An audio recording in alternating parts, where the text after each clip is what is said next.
As a massive fan of survival games and Dune, I'll admit to being a bit skeptical about an open-world survival game that takes place on the famously barren planet of Arrakis. But after an hour-long presentation of the upcoming Dune Awakening, those concerns have disappeared entirely. Based on the hands-off showcasing of what's to come when this MMO survival game hits early access later this year, it certainly appears that developer Funcom has taken their hard-won learnings from the underrated Conan Exiles and applied it to this ambitious multiplayer world set in one of sci-fi's most beloved galaxies. Whether it was the impressively detailed character creation options, the intricate RPG systems filled with skill trees and craftables, or the absolute insanity of trying to outrun a Shai-Hulud or escape a massive sandstorm, Dune Awakening appears to be on track to become the sci-fi survival game I've always dreamt of, and I cannot wait to get my hands on it. Arrakis is a test. Few survive it. How do you make a survival game set in an utterly desolate wasteland of sand?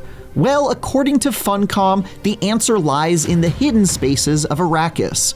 Described in Frank Herbert's novels, these hidden pockets of shade and refuge are home to life and microbiomes that will be altogether unfamiliar to those who have only seen the movies. But Dune Awakening hopes to lean pretty heavily on their existence to fill the massive desert with things for players to do, whether that be finding a pocket of shelter to build a base in, delving into a cave that's home to hostile creatures, or taking down remote enemy bases in search of loot and resources.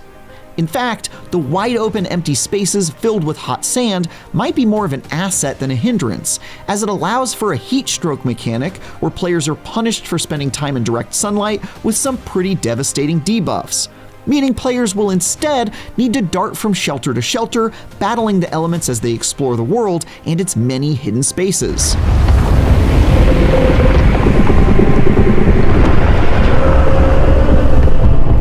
Combined with the forever game of the floor is lava that is dodging sandworms of Arrakis, players will need to remain on the move constantly and develop strategies for managing their water reserves, protecting against the heat, and of course, engaging in the never-ending struggle for all-important spice.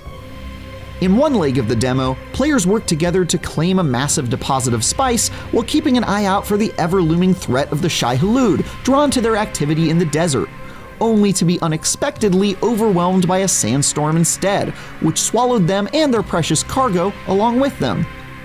In another section, a group of players work together to infiltrate a high-level facility filled with rare materials and dangerous enemies, making sure to harvest the blood of fallen baddies to replenish their rapidly depleting water reserves.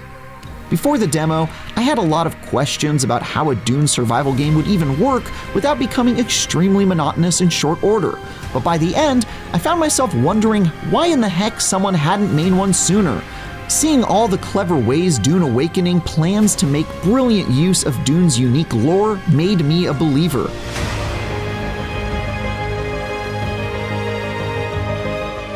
Beyond the major things Dune Awakening aims to get right, the demo also included all these little details that took my hype to the next level, like how they showed off an incredibly detailed character creation engine that included things like choosing your home planet and origin to decide some of your starting traits and aspects of your appearance, or how the in-depth skill trees and crafting system allowed you to drastically augment your playstyle from a telekinetic mentalist with a bag of supernatural tricks to run-and-gun soldiers with a bag of high explosives.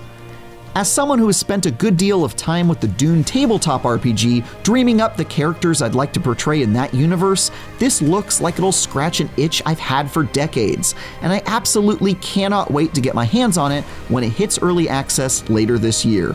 Arrakis is a test. Few survive it. But the humans that do awaken. For more, check out our recent previews of Zenless Zone Zero and Fatal Fury City of Wolves. And for everything else, keep sandwalking with IGN.